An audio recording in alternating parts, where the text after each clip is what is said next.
é bem curto minha mensagem, mas eu acho que essa parte é uma parte tão fundamental como o primeiro dia. Nós entramos aqui fazendo declarações de que nós somos Jesus na terra, ou o pensamento de Deus materializado hoje por meio da igreja. Então isso produz uma responsabilidade. Isso gera uma responsabilidade pessoal, não é?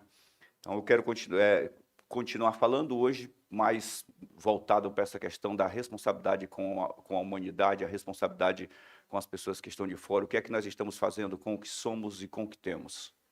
O que é que eu e você estamos fazendo com o que foi feito em nós, o que foi entregue a nós, o que foi confiado a nós, o que foi feito?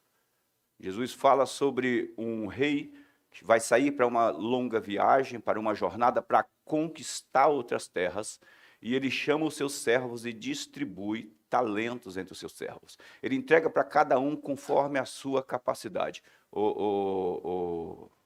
Henrique, dá para desligar essa televisão daí? Cara, tá muito chata, de verdade, tá chata. Se alguém pudesse dar uma marretada nela agora. É que ela é alta aí, não dá, mas está muito ruim mesmo. Não tem um botão aí atrás que desliga nela pessoalmente, diretamente? Tem? Ali embaixo? Tem? Mas aí vai ser ruim, Tiaguinho vai aparecer bem ali na frente da câmera. Alcança, Tiaguinho, vê aí. Fica tranquilo. Gente, pessoal de casa, vamos desligar a televisãozinha aqui que está atrapalhando. Aí. Desligou. Não, desligou não, pastor. Vai de novo.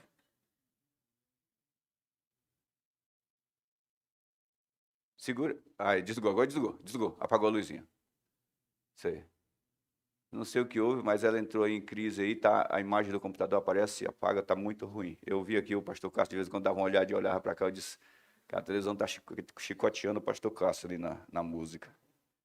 Mas é bom para saber se está focado. Mas eu não quero isso, não. Então, verdade. O que nós estamos fazendo com aquilo que recebemos de Jesus? O que você está fazendo? Não é? O que eu estou fazendo com a minha vida? Qual é o ponto de vista, qual é o ponto de visão que eu tenho como cristão, como igreja na Terra? Como igreja na Terra. Não é? A credibilidade que eu dou ao que Jesus realizou por mim deve ser igual, equivalente à credibilidade que eu dou ao que ele me mandou fazer, me direcionou a fazer. Deve ser igual, equivalente, porque é a mesma credibilidade que me salva. O que ele fez por mim, eu recebi isso no meu coração, é o que me livrou do inferno, me tornou nova criatura. O que ele disse que agora, como uma nova criatura deve viver, deve ter a mesma credibilidade, é o que vai me conduzir, me impulsionar a ter atitudes concernentes às de Jesus. Porque nós temos podemos dizer assim, dois pontos de vista de uma mesma situação, que quando se juntam, torna o que nós precisamos para entender o Evangelho. Primeiro, não posso continuar, fecha os olhos um pouquinho aí. Pai, eu te dou graças pela tua palavra. Te peço que abra os olhos do nosso entendimento, nesse momento, e que a tua paz que permeia o mais profundo do nosso interior, mente, coração, e é capaz de organizar tudo. Neste momento, preencha-nos ainda mais para o entendimento da tua palavra, para o conhecimento de Jesus. Nos ajuda, nos fortaleça, nos ensine, tira de nós qualquer resistência, qualquer dificuldade de entendimento, Pai, agora. Paralisa toda e qualquer ação do inferno. Nós, a igreja, decidimos ouvir Jesus. E paralisamos toda e qualquer ação do inferno, de fora para dentro, com pensamentos, com pressões, com combates, com preocupações. Neste momento, nós decidimos colocar cada uma das nossas preocupações diante do Senhor e confiar que, neste momento, o Senhor as arrebata para longe da nossa vida. Muito obrigado, Pai. Qualquer preocupação externa, neste momento nós confiamos que o Senhor está cuidando das nossas famílias enquanto aprendemos de Ti. Amém. Graças a Deus. Legal, gente. Vamos lá. Então, aquele senhor, aquele rei, quando ele se retira, ele distribui talentos e ele dá a cada um segundo a sua capacidade. E a Bíblia está escrito no texto, diz, olha, ele entregou talentos, 5 talentos para um, 3 talentos para outro e 1 talento para outro. E aí ele vai, cumpre lá o que ele foi cumprir. Quando ele volta, ele chama os seus servos para prestarem contas do que eles entregaram. E os servos, claro, que fez 5 talentos multiplicou, que 3 talentos multiplicou, mas aquele que recebeu 1 talento, ele diz, eu sei como o Senhor pensa. Eu sei como o Senhor se move e tive medo de perder o seu talento. Então o que eu fiz? Eu enterrei, escondi, guardei direitinho e ele está aqui intacto. Isso parecia uma coisa maravilhosa. Parecia ser maravilhoso. Não correr riscos. Não se expor. Não se expor. Você sabe quando alguém começa a se expor como cristão, ele é visto como fanático, como religioso, como radical, como um monte de coisas. Então ele diz assim, eu escondi, coloquei escondidinho, para que não perdesse, está aqui de volta. Aí o Senhor disse, tá bom, me dá aqui o que você me deu, entrega para quem multiplicou, e disse, porque você sabia a minha vontade, porque você conhecia a minha vontade, e não procedeu fielmente, né? Você vai perder o que tinha. Agora, aquele que negociou, porque quando ele sai, ele entrega os talentos e diz, negociar até que eu venha. Aquele que negociou, mais lhe será dado. Mais lhe será dado. Então, que talento é esse? Porque ele encerra dizendo assim, por que você não pegou o meu dinheiro? O final do texto é esse. Por que você não pegou o meu dinheiro e colocou no banco, assim, no mínimo, eu teria recebido o juro da poupança de hoje, que é 0,0002%. Mas pelo menos alguma coisa teria rendido para mim. Então, o que ele está dizendo? Ele começa falando de talentos e termina falando o mesmo objeto que ele entrega, o mesmo bem que ele entrega, agora ele chama de recurso. É como se fosse a economia daquele reino. Ele confiou aos seus servos. Então, a pergunta que nós não podemos permitir que cale em nossos corações, nós fazemos reflexões todo ano, todo dezembro, ou todo final de dezembro, né? A gente faz reflexões como foi o meu ano, e faz novos projetos e uma nova lista. A pergunta é, o que é que eu estou fazendo como cristão? Talvez este seja o nosso dezembro.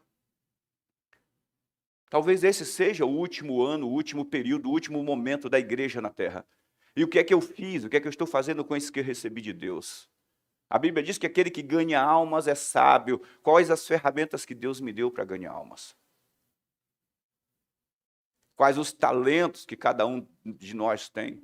Porque, de repente, a gente pode ter atribuído a nossa vida inteira, e eu falo, gente, de uma forma geral, quer seja vocês, eu, ou quem está em casa ouvindo, ou qualquer pastor que está ouvindo. Qualquer crente que está sentado em algum lugar. De uma forma geral, a função de ganhar almas é do evangelista, a função de ganhar almas é do pastor que está lá de cuidar de almas, mas eu gosto muito quando a ideia de talentos, porque fala daquela manifestação natural do que eu tenho a partir da questão de ser. Eu sou um ser humano, eu recebi algo de Deus para desenvolver no mundo. Eu sou um projeto de Deus para cumprir o propósito dele na Terra. Lembre disso, vocês são a resposta de Deus para um projeto que ele traçou. Ele tinha um plano e te criou para isso. Deus não nos criou primeiro e desenvolve um plano. Deus primeiro cria o projeto, cria o plano. E agora ele te cria e te põe para viver isso. Então, como eu estou me movendo dentro disso? O que eu tenho feito com isso? qual tem sido o meu ponto de atuação, sabe? O tipo de intensidade. Eu procurei na Bíblia, gente, quando falando em fé, uma palavra que se referisse à fé, onde eu encontrasse uma ideia de passivo, sabe? Quando o verbo se apresenta como, a palavra se apresenta como um passivo, ou seja, aquela atração por osmose, não encontrei. Não encontrei. Aquilo de você pega a buchinha, a Scott Brite, ou a bucha ou o paninho, e coloca na pia, encosta lá e ele puxa água sem precisar de movimento. Eu não encontrei na Bíblia isso. Eu encontrei na Bíblia que a fé é uma atitude, é como um verbo de ação. Aí eu pego agora, se eu pregar para vocês somente o que Paulo pregou, eu já vou falar de práticas extraordinárias, de uma forma de vida. Mas quando eu ajunto, quando eu somo, Paulo que teve uma revelação de Jesus glorificado, porque não andou pessoalmente com Jesus, de Jesus glorificado, eu encontro o cara que Jesus se revela para ele como a graça redentora, e ninguém no Evangelho, na Bíblia teve uma maior revelação da graça do que Paulo. A 70% das cartas do Novo Testamento está escrito por Paulo. Fora os evangelhos, claro. Cara que teve a maior revelação da graça. Mas quando eu pego agora, eu pego a epístola de João, a epístola de Tiago, a epístola de Judas, a epístola de Pedro, eu tenho agora um completo. A graça unida com procedimento, uma forma de viver. Por quê? Porque esses caras andaram com Jesus. Eles viram como Jesus entrou e saiu. Eles viram como Jesus foi luz, como ser humano, como homem. Eles viram como Jesus conquistou. Eles viram como Jesus, sem palavras, sem pegar no pé da família, ele fez com que Tiago se convertesse, Judas se convertesse, Maria se convertesse, e acredito que todas as irmãs se converteram, porque depois Maria teve, e José teve irmãos e mais irmãos. A Bíblia fala, não sou eu que estou falando, não é uma história paralela. Sem palavras, Paulo diz, aí eu volto para Paulo, ele diz em Coríntios 7, ele diz que a mulher sábia ganha o marido sem falar uma palavra, só por meio do seu procedimento.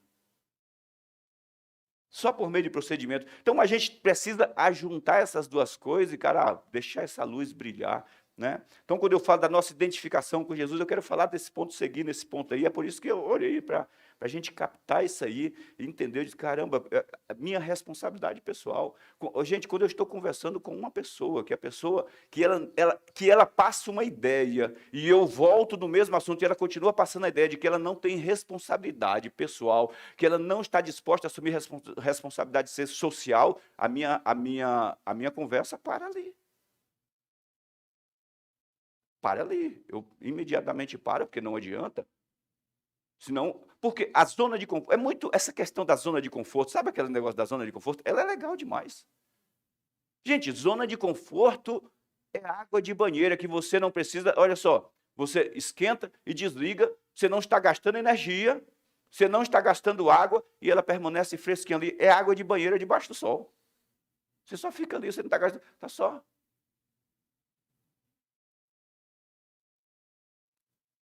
Você entendeu? Então, quando a pessoa vem com a ideia de que ela não quer ter responsabilidade, eu estou vendo que ela não está pensando no próximo, ela não está pensando como Jesus. Não pensa como Jesus. Nós precisamos pensar como, tal qual ele é, nós também somos neste mundo. Não é fora, né? Então, vamos entrar aqui na nossa... Já apertei bastante? Não, né? Ainda bem. 1 João 2,5 diz assim, desta forma nós sabemos que estamos nele. Aquele que afirma, que diz, que assevera, que faz asseverações, que permanece nele também, ou que está em Jesus, também deve andar como ele andou. Né? O que eu achei legal aqui desse verso, né? Porque João, ele vem falando de eu olhando para mim e não eu pegando o evangelho. Aliás, eu falei essa semana sobre isso, estava comentando com um casal, né? Gente, com o casal, né? Mas para vocês. A palavra, ela tem que falar com cada um pessoalmente. E não é para você, né? Não, pelo amor de Deus. Né? Porque depois de ter pregado uma mensagem, eu vi a esposa dizendo, cara, 70% do que ele falou era para você. Aí em casa sobrou 30 para ela. Perdão, gente, é 2,6. Não, na verdade é 2,5a, que é a primeira frase. Desta forma sabemos que estamos nele. 2,5a e a segunda parte é 2,6. Faltou o verso 6 aqui. Mas é 2,5a ao verso 6, que se completa aí. Porque o 2,5a encerra dizendo, a última parte, desta forma sabemos que estamos em Jesus. Como? Aquele que porque andamos como ele andou. Não é? Então, a palavra, ela vai falar com cada um de nós. O Espírito Santo, ele trata pessoalmente. Então, cara, não é para não é para a Mari, para o pastor Ivanildo, é para você. Essa aí é para você, recebe. Não é? Não é crente pá. Não é crente pá. É crente aspirador. Traz para você. É só para porque eu lembrei agora dessa situação, né? Que 70% do que o pastor pregou foi para você. Nossa, misericórdia. Vai passar o mês inteiro na cabeça do cara. Que o pastor diz, né? Então, aquele que afirma andar como ele andou, que afirma estar nele, deve andar como ele andou.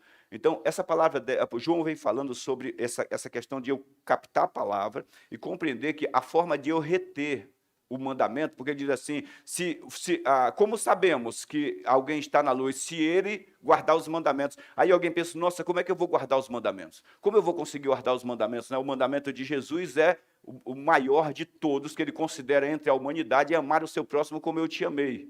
Ele diz, e João fala muito disso, né? Mas como eu vou fazer isso? Ele diz assim, se você é nova criatura, você pode guardar. É como se você tivesse sido feito um poço, uma fonte, onde ele põe a água e a fonte retém a água. Ou seja, se você é nova criatura, você pode guardar. Então ele diz assim, como sabemos que alguém está em Jesus, se ele guarda os mandamentos? Como? Ele é uma fonte. Jesus disse para a mulher samaritana, quem beber da água que eu lhe der, nessa pessoa, no interior dela se fará uma fonte. Gente, e a ideia de fonte, culturalmente, para aquele momento, às vezes a gente pensa numa fonte, você pensa logo numa mina. Não, não é uma mina, é uma fonte. Não é uma mina. Porque no Brasil, falou fonte, você pensa em mina. Mas fonte era um buraco, era um poço, tinha água, retinha água. Aquele poço retinha tanto água da chuva quanto água de mina. Então ele diz, aquele que crê, que beber da água que eu der, se fará nele uma fonte. Nós temos agora, alguns anos para cá, começaram a surgir fontes, né? Poços de águas, chamado de, depois você acessa lá no YouTube, é uma coisa maravilhosa, é um milagre, né? Os bolaines do Mar Morto, fontes de água doce, onde disseram que jamais seria capaz de surgir água doce, em volta do Mar Morto, a ponto dos judeus fecharem, fui pesquisar lá que você comentou, os caras fecharam lugares para as pessoas não entrarem, porque, tipo assim, tem lugar que as pessoas estão andando e afundou, é um poço, que dá para cair um carro dentro e cobrir de água doce, na margem, na praia do Mar Morto. O Mar Morto é aquele mar que tem o índice de salinidade altíssimo, a ponto de uma pessoa, por mais forte e gorda que ela seja, ela não afunda, ela fica... Quer dizer, quanto mais gordo, mais flutua, né? No caso do Mar Morto lá, porque a pessoa tem maior atrito, né? Então, maior massa, exatamente, isso aí. Então ele diz, aquele que afirma, como eu retenho os mandamentos, porque eu sou nova criatura. Deus não manda um ser humano, um não cristão, alguém que não nasceu de novo. Deus não diz assim, você tem que guardar, porque não pode, é incapaz de guardar. Mas quando nele se faz uma fonte, ele é capaz de reter. Você é capaz de amar. Você é capaz de perdoar. Como eu faço, pastor? Porque eu não quero perdoar. Sentimento. Salomão diz, não se apoie no seu entendimento. Porque você só vai experimentar quando você crê. Eu posso amar. Eu posso. Por quê? Porque eu sou nova criatura. Eu sou capaz de reter o mandamento. Eu tenho em mim uma fonte que jorra para a vida eterna. Minha vida está ligada com a eternidade de Deus. Vocês entenderam, gente? Captaram aí? Vamos seguir. Veja este paralelo que Jesus fez entre ele e os cristãos. Veja esse paralelo. Mateus 5,14 e João 8,12, Jesus diz assim. Primeiro Jesus diz, vocês são luz do mundo. Não é? Primeiro que eu falo na ordem da escrita, né? E depois ele diz, eu sou a luz do mundo. Então, quem é a luz do mundo aqui? Onde é que entra? Quem de fato é a luz do mundo? Jesus diz, vocês são luz do mundo. Depois ele diz, vocês são luz do mundo. Então, pare essa pergunta, o que Jesus está fazendo aqui, para onde ele está conduzindo esse ensinamento. Né? Ele está dizendo, vocês são luz do mundo, e nós temos a continuação do verso, provavelmente nós teremos no final do texto, do nosso texto. E é outra asseveração, outra afirmação de Jesus, vocês são luz do mundo. Outra afirmação, vocês são o sal da terra. Não é? Então, existe um tipo de consciência que vai se desenvolvendo dentro da gente, de que agora eu sou crente e pronto, quer você acredite ou não, eu sou crente. Existe um tipo de consciência que vai se desenvolvendo dentro da gente. Quer você acredite ou não, eu sou crente. E agora você tem que me aceitar como crente? Não! Não é esse o objetivo. Não é esse o objetivo. Ninguém convida alguém para a sua casa, para a sua mesa e faz a comida e diz, coma se quiser. Claro que não, gente. Não. Quando você convida alguém, você procura agradar para que ele coma o máximo possível. Se você pudesse, você descobriria os níveis de tempero, os doces e o tipo de comida que aquela pessoa gosta, só para você ver ela repetindo. Pelo menos eu sou assim. No Nordeste é assim, e todos vocês são nordestinos, tudo com essas caras aí, não vem para cá dizer que não são.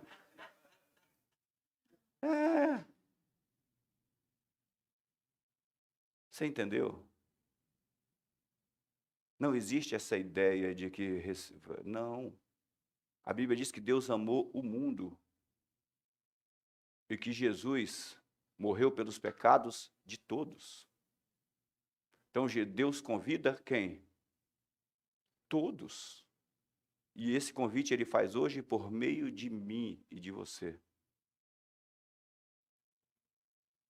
A Bíblia chega a dizer que a nossa palavra, por mais verdade que ela seja, ela precisa ser adoçada, equilibrada, para transmitir graça, favor de Deus para quem escuta ela. Ela precisa. Nós somos um documento do céu, mostrando a bondade de Deus para o mundo, para que o mundo seja salvo. Alguém morreu, sofreu, foi moído para salvar o mundo. Eu preciso considerar isso um pouco mais, para que o poder da ressurreição dele, se manifeste através da minha vida e eu possa, de alguma forma, também levar alguns à salvação. Quem de fato, então, é a luz do mundo? Nós temos aqui uma resposta de Malaquias. Somente a Jesus é atribuído isso aqui.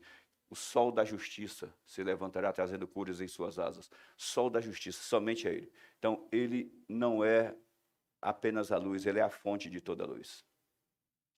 Então, qual é o pensamento dele quando ele fala que os discípulos ali são luz do mundo, que nós somos luz do mundo? Se ele é o sol da justiça, então ele é a fonte de toda a luz. Procede dele, é por isso que ele vem dizendo, ele é a luz do mundo. Então, quando a gente pega no grego, a manifestação de Jesus, tem vários tipos de manifestações de luz. Por exemplo, o povo que andava em trevas brilhou a luz, ou seja, Jesus é uma manifestação. A Bíblia diz que a graça se manifestou, teofania, é uma aparição, materialização. Em outro lugar aqui, no Antigo Testamento, dá uma olhada essa palavra aqui, gente, olha, cura em suas asas. Certamente, aquela mulher que foi curada do fluxo de sangue, porque quando você olha no original, essa palavra aqui é tzitizi. Essa mulher que era aquelas tiras que saíam pendurados na roupa lá dos judeus.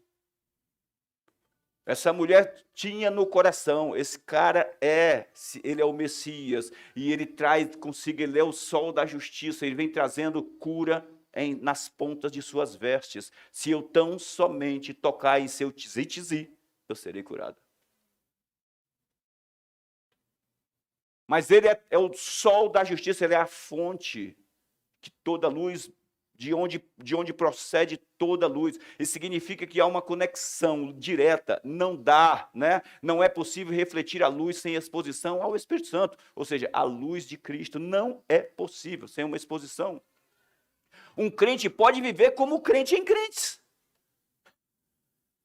O que é um crente em crentes? É um simpatizante dos crentes. Não mexe com os irmãos, que eu também sou irmão.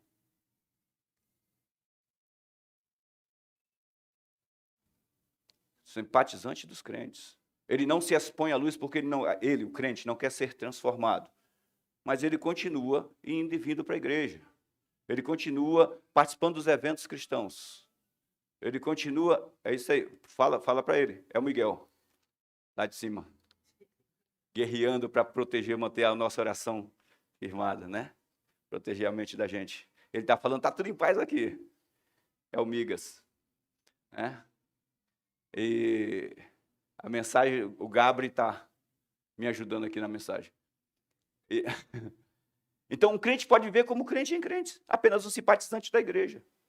Se assenta, o fato de alguém estar sentado, da gente sentar no banco de uma igreja e estar em todos os cultos, não significa que estamos sendo transformados pela verdade, porque é um posicionamento pessoal. Então, nós podemos passar uma vida inteira como simplesmente simpatizantes. E como é que a gente descobre isso? João diz assim, nós sabemos que somos. Ele não diz a gente sabe que as pessoas são. Ele, olha só, gente, ele não diz eu julgo quem é. Ele diz assim, eu sei quem sou, se eu retenho. Quando você vê os desequilíbrios, os sobes e desces, e sabe, são simpatizantes. São simpatizantes.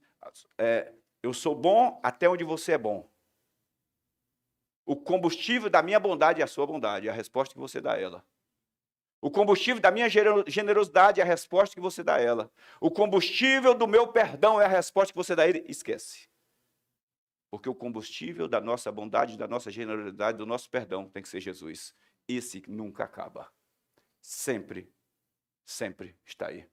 2 Coríntios 3:16 ao verso 18, na nova tradução transformadora, nova versão transformadora, eu peguei aqui que é uma linguagem mais, não é a da tradução da linguagem de hoje, mas ela deixa um pouco mais aflorada com entendimento, né? O melhor entendimento. Eu não uso, se você vai ler essa Bíblia, eu sempre uso ela em paralelo com uma RA ou com uma NVI, sempre. Cada verso eu comparo com outros, porque tem alguns versos que destoam bastante, fica ruim de você entender. Né? Tem versos que ficam ruins. Aliás, gente, a Bíblia NVI, Bíblia RA, a NVI RA, com a outra, que é legal para a gente... Não, também King James tem alguns versos que são complicados. Foi bom eu lembrar que também King James, a Bíblia Viva, tem alguns versos que são complicados. Então, sempre que você for basear alguma afirmação, buscar uma resposta, pegue lá 3 traduções diferentes e leia a mesma coisa. Vai demorar mais um tempo, mas você vai conseguir assimilar legal, você vai conseguir ter um vislumbre melhor, para que você não faça afirmações sobre entendimento errado. Às vezes não tem a ver, não é que a Bíblia está errada, às vezes a forma de organizar não cai exatamente como você e eu entenderíamos. Estamos falando até de níveis de capacidade de entendimento nossa mesmo. Então, eu pego lá 2, 3 traduções diferentes para usar. Então, no caso dessa Bíblia aqui, é importante isso. Não é? Por exemplo, a King James antiga, parece que agora a nova mudou, a King James antiga diz que nós devemos oferecer o nosso culto espiritual. A outra Bíblia diz que é o culto racional. Então, tem umas diferenças de traduções aí. Então, contudo, sempre que alguém se volta para o Senhor, presta atenção aqui, 3:16 a 18. Contudo, sempre que alguém se volta para o Senhor, o véu é removido. Essa palavra se volta aqui é alguém se converte, né? Falei aqui a semana passada o que é se converter. Se converter não é apenas eu mudar de caminho. Se me converter é eu entrar debaixo de uma direção específica. Tem uma casinha que tem liberdade. Sabe nas feiras, o pessoal solta um ratinho eletrônico, né? Com várias portinhas. E aí cada um escolhe o número. Fulano escolhe o número 10, 8, aposta lá. Eu estou falando porque quando eu era criança, a gente ficava tentando ganhar um dinheirinho com aquele ratinho, aquele miserável sempre levava. Parece que o ratinho era controlado, né? Então tem lá várias caixinhas com portinhas abertas, e solta o ratinho e ele fica batendo até que na garagem que ele entra, aquele ali ganhou a aposta. Nesse caso, pode acontecer que existam vários caminhos na rotatória, na conversão, não é? Mas somente um caminho nos conduz à liberdade. Por isso que alguém se volta para o Senhor, entra debaixo, né? Contudo, quando alguém se volta para o Senhor, o véu é removido, ou seja, ele está falando aqui do contraste entre a lei e a graça, a lei do Espírito e a lei de Moisés. Ele diz assim, os versos anteriores, quando é lido Moisés, um véu é colocado e eles não conseguem enxergar, embora eles escutem, eles não conseguem ver, não podem ver. Mas quando alguém se converte ao Senhor, esse véu é removido, um véu espiritual. Agora eles podem ver. Jesus fala isso para Nicodemos. Nicodemos, se a pessoa não nascer de novo, não pode ver o reino. Ou seja, a única forma do véu ser removido é por meio de se voltar para o Senhor. Não reconhecer que as obras vêm de Deus, como Nicodemos reconheceu. É reconhecer que Ele é Senhor. Quando alguém se volta para o Senhor, o véu é removido. Ele disse, agora, como nova criatura, você pode ver. Agora você precisa do exercício da sua exposição constante para que você possa desfrutar do reino. Verso 5 de João 3, na conversa dele com Nicodemos. Quando alguém se volta para o Senhor, o véu é removido, pois o Senhor é o Espírito. E onde está o Espírito do Senhor? A liberdade, presta atenção. Existe uma casinha no meio dessas várias casinhas que tem uma saída para o outro lado, que o ratinho, vamos pensar no ratinho, né? Desculpa a figura de linguagem, nós não somos os ratinhos, mas é só para você entender. Ele fica tentando entrar na caixinha e nenhuma caixinha tem saída. Nesse caso, existe uma porta que nos leva para fora de um sistema do inferno. Quando alguém se volta para o Senhor, o véu é removido, porque o lugar que ele se voltou é onde está o Espírito. E onde está o Espírito, há liberdade. Não há mais incidência da lei sobre ele. Ele não precisa mais oferecer sacrifícios para autojustificação, para se justificar. A justiça dele procede do sangue de Jesus. O Espírito é quem testemunha isso. Se o Espírito testemunha isso, quando eu me volto, eu entro naquele ambiente onde Paulo diz em Romanos 8:1, já nenhuma condenação há para os que estão em Cristo Jesus. Quando não há? Quando eu me volto para o Senhor, porque o sangue de Jesus me livra da condenação. Ele diz, mas para quem é? Para aquele, porque a lei do Espírito da vida me livrou da lei do pecado e da morte, que era a lei de Moisés, da condenação. Então ele diz que quando alguém se volta para o Senhor, o véu é removido, porque o Senhor é Espírito e onde Ele está, no local, no ambiente que Ele está, há liberdade. Então eu entro para o ambiente de liberdade, saio de debaixo da condenação. Portanto, agora, todos nós, dos quais o véu foi removido, os que se voltaram para o Senhor, podemos primeiro ver, como Jesus diz para Nicodemos, se você não nascer, você não vê. Podemos ver e refletir a glória do Senhor. E o Senhor, que é o Espírito, enquanto nós refletimos a glória do Senhor, estamos virados para ela, somos transformados gradativamente na mesma imagem, ou seja, gradativamente a sua imagem gloriosa, deixando-nos cada vez mais parecidos com Ele. Quando é que acontece um processo de transformação? Primeiro, eu preciso me voltar para o Senhor, para que o véu seja removido. Agora eu enxergo. Mas não fica só aí. Eu vou só ler o texto de João, para vocês verem como Jesus faz uma conexão disso que Paulo está explicando. Eu acredito muito numa revelação que Paulo parte desse ponto, né?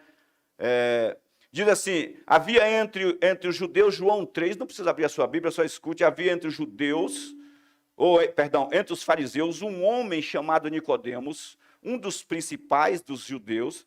Este foi ter de noite com Jesus e lhe disse, mestre, Rabi, sabemos que és vindo de Deus, és mestre vindo da parte de Deus, porque ninguém pode fazer estes sinais que tu fazes se não estiver com ele. Ele não diz que Jesus é Senhor, ele diz que é mestre, alguém que pode ensinar, pode instruir muito bem e que tem um bom relacionamento com Deus. E a esta questão de Nicodemos, Jesus diz assim, a isto Jesus respondeu, em verdade, eu te digo que se alguém não nascer de novo, não pode ver o reino de Deus. Ou seja, se voltar para o Senhor, acontece o novo nascimento e o véu é removido. Aí no verso 4, Nicodemos entra em crise. Por quê? Porque ele não pode ver, ele não conhece o que Jesus está falando. Cara, é algo novo.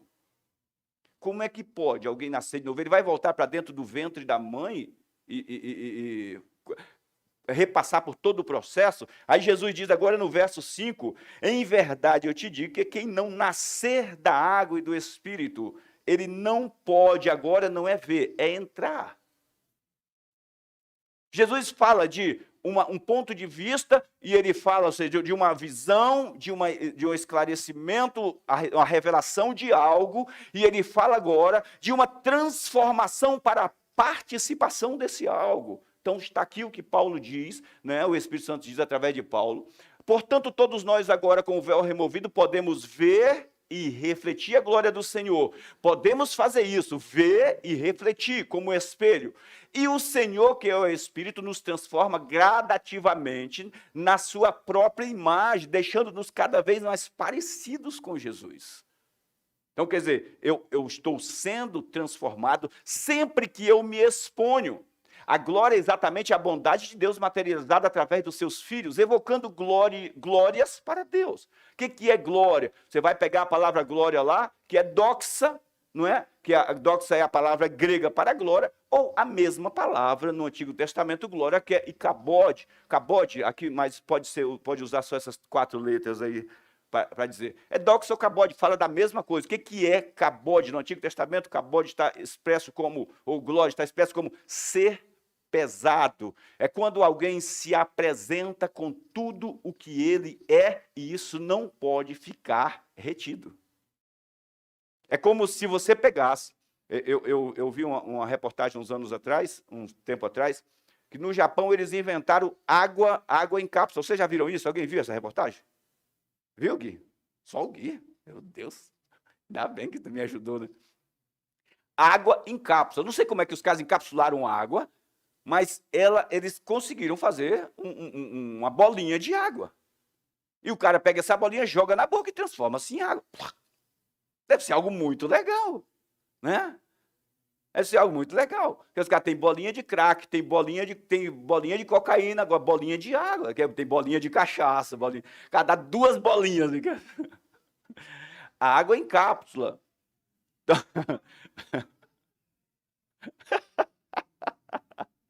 É do inferno esse negócio, cara. Então, a doxa ou kabod é ser pesado, ou seja, é a manifestação de algo com tudo que ele é e tem. Então a Bíblia diz que quando nós contemplamos a glória de Deus, nós somos transformados. Sempre que você contempla, Deus com o seu poder transformador, o Espírito Santo, nos transforma através dessa glória na mesma imagem. Então isso é uma manifestação do poder de Deus através das nossas vidas. Mas quando isso acontece? Quando nós funcionamos como espelho. Mas espelho para quem? É para nós mesmos? É para a gente olhar para o espelho e dizer assim, eu sou justiça de Deus, eu sou mais do que vencedor, eu sou vitorioso. Não está errado, está correto. Não está errado. Eu comecei essa série falando disso. Nós podemos olhar para o espelho, para nós mesmos e fazer todas essas declarações, porque são divinas, são de Deus. Você é justiça, você é santo, você é mais do que vencedor, você é vitorioso, você é próspero, você é curado. Isso é verdade. Mas aqui está falando que você se transforma no espelho. Não está dizendo que você olha para o espelho. Você já viram aquela música do Você é o espelho que reflete a imagem do Senhor.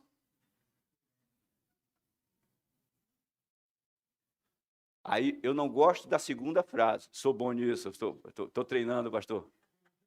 Cordas vocais. Não gosto muito da segunda frase, embora que tenha, eu falo pessoalmente. Não chore se o mundo ainda não notou, é isso, né? Não, se eu sou um espelho, é difícil não ser notado. É difícil. O propósito do espelho é ser notado. Sabe, quando agora não, né? Mas em casa a gente sempre deixava o carro na rua e o Clio tinha o filme espelhado. Aí às vezes eu estava sentado dentro do carro assim, aí as mulheres, naturalmente, né? Passava assim, aí eu saio de dentro. O tempo inteiro eu via isso dentro do carro. Ela passava, dava uma... E tem um camarada só na rua que fazia isso. Fez umas 2, 3 vezes. Então, você é o espelho. E aqui, ó, doxa ou cabó, glória, refletindo a glória, ambos os termos transmitem valor intrínseco de Deus, ou seja, substância e essência. Não é apenas essência, é substância e essência. Imagem, essa palavra imagem aqui, somos transformados na mesma imagem. Essa palavra é usada em Hebreus. Aqui em Hebreus está escrito assim, olha só. Hebreus capítulo de número 1. A mesma palavra. É só para vocês terem aí uma boa fonte. Hebreus capítulo de número 1, o verso de número... Deixa eu encontrar aqui. O verso número 3 diz assim, olha. Ele, Jesus, o Filho, que é o resplendor da glória e a expressão exata do seu ser, ou seja, a imagem exata. Ele está falando, eikon, ele é o eikon de Deus. Jesus é a expressão exata. A mesma palavra diz que, legal, que ele que é o resplendor da glória e a expressão exata do seu ser, sustentando todas as coisas pela palavra do seu poder, depois de ter feito a purificação dos pecados, assentou à direita de Deus. Essa palavra aqui, ó, expressão é imagem, eikon. Jesus é tudo o que Deus é. E ele diz, quando você contempla esse icabode, essa glória, ele diz que você é transformado pelo Espírito na mesma imagem. Eikon. Um processo que está acontecendo agora, na vida de cada um de vocês, de acordo com a sua exposição ou reflexo. Mas, pastor, eu quero botar combustível nisso, ter uma palavra melhor. Intensificar, achei. Eu quero intensificar isso, eu quero que isso seja uma realidade na minha vida. Como? Refletindo Jesus para o mundo, deixando o mundo ver Jesus em você. Ele diz que agora, refletindo, acontece alguma coisa, deixando o mundo ver Jesus. Então eu preciso ficar de frente para a glória, para que a glória bata em mim e seja refletido para o mundo. Não é apenas uma essência. Imagem eikon assume um protótipo, do qual não apenas se assemelha, mas do qual é desenhado. Então é mais do que uma sombra. Em vez disso, é uma replicação, é um protótipo do real, do verdadeiro. Isso é demais, né? Que bom. O efeito da lua, eu trouxe aqui uma ilustração, né, para vocês entenderem essa questão da reflexão. Uma ilustração, nós temos aqui a lua crescente, nós temos a lua minguante e nós temos a lua nova, né? E, por fim, a lua cheia. O que está acontecendo aqui é que, na lua cheia, ela está totalmente escondida, segundo a ciência, totalmente escondida atrás da Terra, não é? Alinhada, então, ela não enxerga o sol, nós não temos lua, está tudo escuro. Lua nova. A lua crescente, ela começa a ver o sol. Eu fiquei imaginando um crente assim, olhando se tem ninguém na rua para ele ir para a igreja, né? Isso aí. Não é isso não, gente, estou brincando. A lua crescente, ela começa a ver o sol, ela começa a refletir uma parte do sol. A lua cheia, ela está totalmente exposta à luz do sol. Portanto, ela pode expressar toda a intensidade da luz do sol para a terra. E vocês sabem quem é que está impedindo a lua aqui de refletir o sol? A terra. Quem está entrando na frente aqui, lua minguante, é depois de cheia, ela vai se tornando minguante, vai até chegar aqui, é a terra. Quem é que não está na frente aqui, que não é mais um obstáculo para ela refletir o sol? A terra. Então, quando o mundo ainda é um peso para nós, quando o mundo ainda é um obstáculo, quando a gente ainda lida com as coisas do mundo, do sistema, do inferno, eles ainda são as nossas barreiras, nós deixamos de refletir. Mas quando nós estamos focados em Jesus, refletimos toda a sua glória. E a Bíblia diz que nós somos transformados de glória em glória. Quanto menos obstáculos se interpõem entre a lua e o sol, maior será o seu brilho e mais beneficiada será a terra. Porque terrível é isso, porque olha só, gente, as mesmas pessoas que podem ser um barulho na tua cabeça cristã, como filho de Deus, para refletir a glória de Deus, são as pessoas que são beneficiadas por você continuar firme em Jesus. Pode ser que aquele amigo, aquela amiga, aquele parente, aquela pessoa que lutou para te arrancar da igreja ou para te atrapalhar, que foi uma pedra de tropeço no teu sapato apertado, um grão de areia grande no teu sapato apertado, é a pessoa que é e foi e será beneficiada pela tua permanência em Jesus, porque você é a luz do mundo. Você é. É a terra que impede a lua de refletir a sua luz. Mas é a terra que é beneficiada quando a lua reflete toda a sua luz. Porque alguns crentes não refletem a luz de Jesus em maiores proporções? Porque eles não estão alinhados com o sol da justiça. E alinhamento, e o alinhamento não tem a ver, pastor, mas eu estou pecando. Não, não, é que a terra é o obstáculo. Quando o nosso foco está errado. Quando muitas vezes a gente está virado para aquilo que não deveria estar virado. Quando a gente está gastando muito tempo com coisas que não deveria. A Bíblia fala, Hebreus, de 2 obstáculos: embaraços dessa vida, coisas dessa vida, e fala de pecados. Então, às vezes, os embaraços dessa vida nos impede de estar de frente com Jesus. A Bíblia diz que nós devemos estar olhando firmemente para Jesus, e a palavra firmemente lá é dispersando qualquer distração, dizendo não, e não, e não, e não, e não, focado em Jesus. Né? Esse é o maior chamado da igreja para o mundo, reproduzir a glória de Deus através de sua vida. Esse é o maior chamado da igreja para o mundo. Existem dois objetivos no sacrifício de Jesus. O primeiro, Deus traz o povo de volta para Ele, para relacionamento, com relação ao céu, e para a terra, refletir Deus, porque a terra precisa da salvação de Deus. Não importa quantas palestras lindas e maravilhosas de prosperidade eu seja capaz de passar para vocês, se você prosperar e construir torres milionárias, bilionárias, e tornar um trilionário no planeta, no dia que você morrer, a única coisa que você vai levar é um caixão caro se a família decidir pagar. Porque tem aqueles que dizem, nossa, o cara juntou tanto, vamos dar um enterro digno para ele. E tem aqueles que dizem, não, a gente deveria dar para ele quando ele estava vivo. Quando está morto, pode enterrar num caixão de tomate.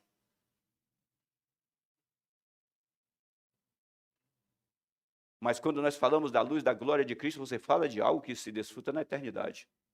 Mateus 5,15, assim brilhe, assim brilhe a luz de vocês diante dos homens, para que vejam as suas boas obras e glorifiquem ao Pai de vocês que está nos céus. Ele está dizendo que esse reflexo da luz de Cristo em mim, não é a minha bondade humana, natural, mas o reflexo da glória de Cristo, ou seja, aquele que foi criado em Cristo para viver as boas obras, quer se comportar igual, viver igual a Jesus, ter um estilo de vida, pastor, eu não conseguia isso, mas agora eu posso, eu não perdoar, mas agora eu posso, eu não amava, mas agora eu posso, eu era preguiçoso, mas agora eu sou trabalhador, eu não zelava da minha família, mas agora eu zelo, eu não era um bom pai, agora eu sou, eu não era uma boa mãe, agora eu sou, eu não era um bom marido, uma boa esposa, mas agora eu sou. O que aconteceu? A glória, gente, é o poder.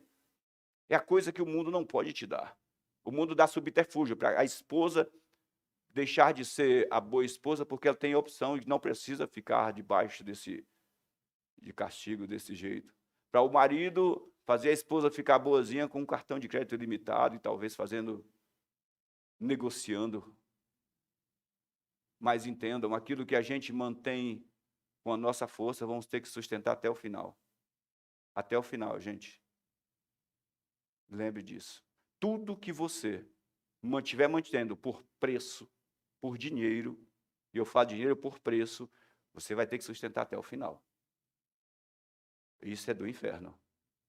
Porque chega uma hora que você não tem mais recursos e existe a necessidade de uma restituição e você não tem como fazê-lo. Mas quando é pela reflexão da glória, a mudança real, transformação. Quando estivermos totalmente alinhados com Deus, passaremos a brilhar na nossa capacidade máxima.